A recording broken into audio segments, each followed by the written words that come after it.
ആ മരുന്ന് ഉപയോഗിച്ച് 2 മാസം വെട്ടാതെ നിർത്തിയിരുന്നു മരം. അതിനുശേഷമാണ് മെയ് അവസാനം വെട്ടാരംഭിച്ചത്.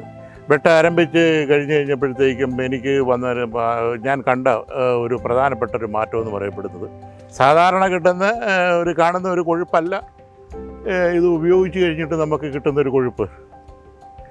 അപ്പോൾ ആ വ്യതിയാനം നമുക്കറിയാം. അപ്പം പാലായിട്ട് കൊടുക്കുന്നവർക്കും അതിൻ്റെ മെച്ചമുണ്ട്, അല്ലാതെ നമുക്ക് കിട്ടുന്ന ഷീറ്റാക്കുന്നവർക്ക് അതിൻ്റെ മെച്ചമുണ്ട്. എന്ന് വെച്ചാൽ ഷീറ്റിൽ തൂക്കം കൂടുതൽ, ആ ഒരു വ്യത്യാസം വരുന്നുണ്ട്. പിന്നെ മരത്തിനുള്ള കുറേശ്ശെ വണ്ണം വെച്ച് വരുന്നുണ്ട്. എൻ്റെ പേര് സത്യൻ. ഞാൻ താമസിക്കുന്നത് കോട്ടയം ജില്ലയിൽ മുണ്ടക്കയം മുരിക്കുമേൽ എന്ന് പറഞ്ഞ സ്ഥലത്താണ്. ഞാൻ സംസ്ഥാന സർക്കാർ സർവീസിൽ വനം വകുപ്പിൽ അസിസ്റ്റൻ്റ് കൺസർവേറ്ററായിട്ട് പിരിഞ്ഞ ഒരു വ്യക്തിയാണ്. നേരത്തെ തൊട്ട് പിതാവിൻ്റെ കാലം തൊട്ട് റബ്ബർ കൃഷികളും മറ്റു കാര്യങ്ങളുമൊക്കെ വന്നുകൊണ്ടിരുന്നൊരു കുടുംബമാണ് ഞങ്ങളുടേത്.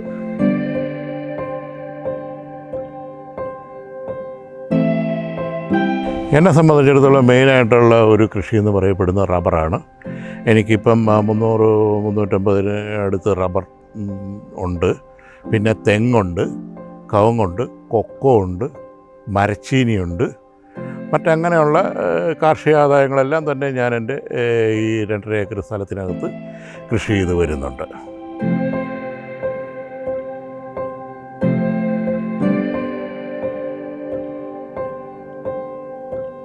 റബ്ബർ കൃഷി ചെയ്യുമ്പോഴത്തേക്കും പ്രധാനമായിട്ടും കർഷകരനുഭവിക്കുന്ന പ്രശ്നമെന്ന് പറയപ്പെടുന്നത്, യഥാർത്ഥ ഒരു വർഷം നല്ല രീതിയിൽ നമ്മൾക്ക് വെട്ട് കിട്ടിയാൽ 100, 110, 120 വെട്ട് വരെ ഒരു വർഷം കിട്ടാവുന്നതാണ്.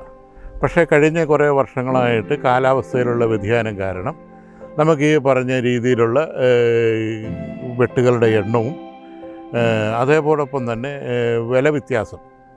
വില താഴെപ്പോയോടുകൂടി കർഷകനെ പിടിച്ചു നിൽക്കാൻ മേലാത്ത അവസ്ഥ വരുന്നു. ഇപ്പം തന്നെ ഈ മേഖലയിൽ പലരും പകുതിക്ക് വെട്ടുന്ന രീതിയിലേക്കാണ് പോയിരിക്കുന്നത്. വെട്ടുകാരനോട് പകുതി എടുത്തോളാൻ പറയുക, പകുതി ഉടമസ്ഥനെടുക്കുക, ആ ഒരു രീതിയിലേക്കാണ് ഇപ്പോൾ റബ്ബറിനകത്ത് ചെയ്തുകൊണ്ടിരിക്കുന്നത്. പലരും റബ്ബർ കൃഷി ഉപേക്ഷിച്ച് മറ്റു പല മേഖലകളിലേക്കും തിരിക്കുന്ന അവസ്ഥകളുണ്ട്. എങ്കിൽ പോലും വിലയുടെ ഒരു പ്രധാന കാരണം തന്നെയാണ്. പിന്നെ റബ്ബറിനെ സംബന്ധിച്ചിടത്തോളം പ്രധാനമായിട്ട് ബാധിക്കുന്നത് ഫംഗസ് ബാധ, ചീക്ക് കേട്, പട്ടമരപ്പ്, ഈ സാധനങ്ങളൊക്കെ കൂടെ ഉണ്ടാകാറുള്ള ഒരു കാര്യമാണ്. റബ്ബറിൻ്റെ സംരക്ഷണത്തിന് ഏറ്റവും കൂടുതൽ ശ്രദ്ധിക്കേണ്ട ഒരു കാര്യമാണ് പട്ടമരപ്പും ചീക്ക് കേടും.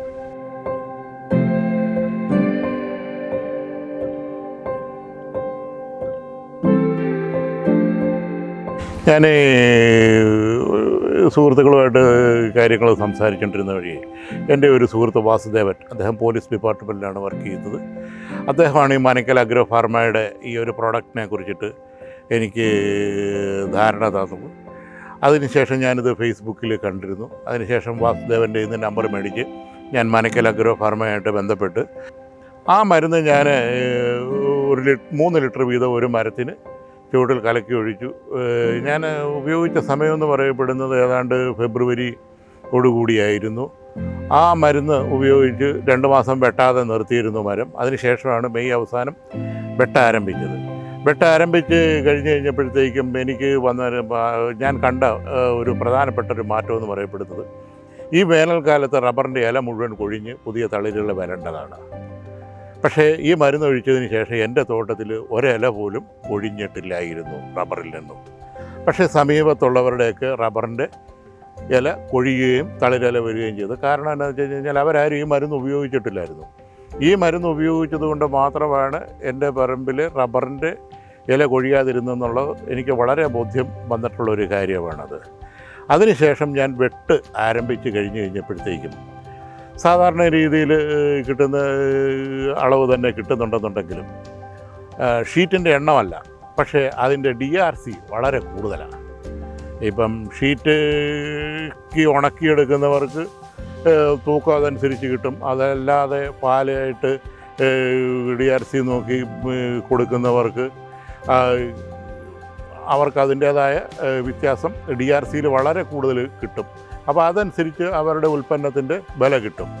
അതോടൊപ്പം തന്നെ കഴിഞ്ഞ വർഷം തന്നെ ഈ പറഞ്ഞ മഴക്കാലത്ത് പ്ലാസ്റ്റിക് ഒട്ടിച്ച് വെട്ടിയിട്ട് ചീക്ക് കേട്, പട്ടമരപ്പ് ഇവയൊക്കെ നന്നായിട്ട് കുറഞ്ഞിട്ടുണ്ടായിരുന്നു. ഈ വർഷവും ഞാൻ ഓർഡർ ചെയ്ത് മേടിച്ചിട്ടുണ്ട്. കാലാവസ്ഥയുടെ ഒരു പ്രശ്നം കാരണമാണ് നമുക്കിത് കലക്കി ഒഴിക്കാൻ സാധിക്കാത്തത്. ഇപ്പം കാലാവസ്ഥ ഒരു 4-5 വെയിൽ കിട്ടിയാൽ, അടുപ്പിച്ച് കിട്ടിയാൽ ഉടൻ തന്നെ അത് ഒഴിച്ച് വീണ്ടും സ്റ്റാർട്ട് ചെയ്യുന്നതായിരിക്കും.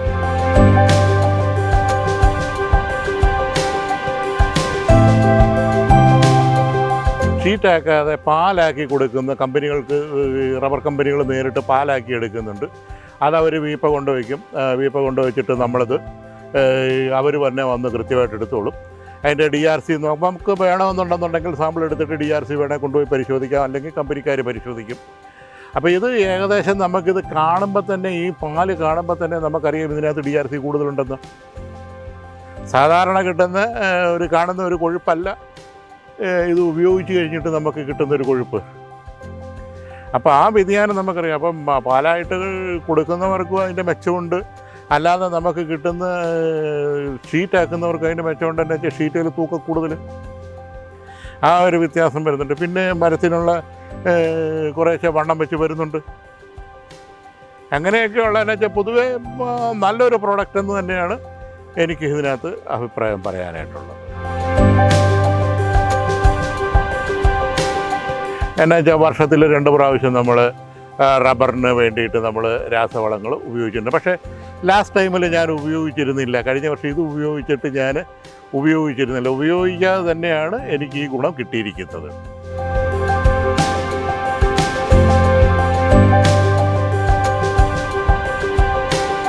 കഴിഞ്ഞ വർഷം ഒരു നവംബർ മാസങ്ങളിലൊക്കെ വളമിടേണ്ടതായിരുന്നു, ഞാൻ ഇട്ടിരുന്നില്ല. പക്ഷേ അതിനുശേഷം ഞാൻ ഈ മരുന്ന് ഒഴിച്ചത് കൊണ്ട് വളമിടാതെ തന്നെ എനിക്ക് അതിനുള്ള ഈൽഡ് കിട്ടിയിട്ടുണ്ട്.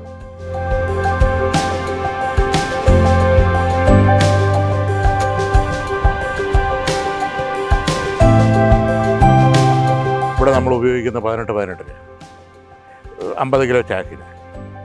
അപ്പം ഇത്രയും മരത്തിനിടണമെന്നുണ്ടെന്നുണ്ടെന്നുണ്ടെങ്കിൽ ഏകദേശം ഒരു 3/4 കിലോ വീതം ഇട്ട് വരണമെന്നുണ്ടെന്നുണ്ടെങ്കിൽ ആ 5.5 ചാക്ക് 6 ചാക്കോളം വരുന്നു. അപ്പോൾ 6 ചാക്കിന് വരുമ്പോഴത്തേക്കും രൂപ എത്രയായി? 6,000 രൂപ, 7,000 രൂപയുടെ അടുത്താകുന്നു. അതേസമയം ഇത് നമുക്ക് 2 പ്രാവശ്യം, ഒരു പ്രാവശ്യം എടുക്കുമ്പം 3,000 രൂപ, 2,458 3,000 രൂപയാകുന്നു. അതേസമയം നമ്മൾ 2 പ്രാവശ്യം ഇതെടുക്കുന്ന, അത് ഒരു പ്രാവശ്യം എടുക്കുന്ന തുക കൊണ്ട് നമുക്ക് 2 പ്രാവശ്യം എടുക്കാൻ പറ്റും. അതാണ് അതിനകത്ത് വ്യത്യാസം. പിന്നെ ഒരു ചിലവ് വരുന്നതെന്ന് വെച്ച് കഴിഞ്ഞാൽ ഈ പറഞ്ഞ പോലെ പ്ലാറ്റ്ഫോം ഒന്ന് തെളിച്ചിട്ടൊക്കെ, നമുക്കിപ്പോൾ മെഷീനുള്ളത് കാരണം ഒരാളിനെ നിർത്തി നമ്മൾ തെളിപ്പിക്കുന്നു, ആ ഒരു കോസ്റ്റ്. അതല്ലെങ്കിൽ നമ്മൾ തെളിപ്പിച്ചിട്ടുണ്ട്. ഇപ്പോൾ വെട്ടുകാരനെ വെട്ടാൻ പോകാനായിട്ട് നമ്മൾ സൗകര്യപ്രദമായിട്ട് അത് ചെയ്ത് കൊടുക്കണം. അതാണ് അതിനകത്തെ മെച്ചം.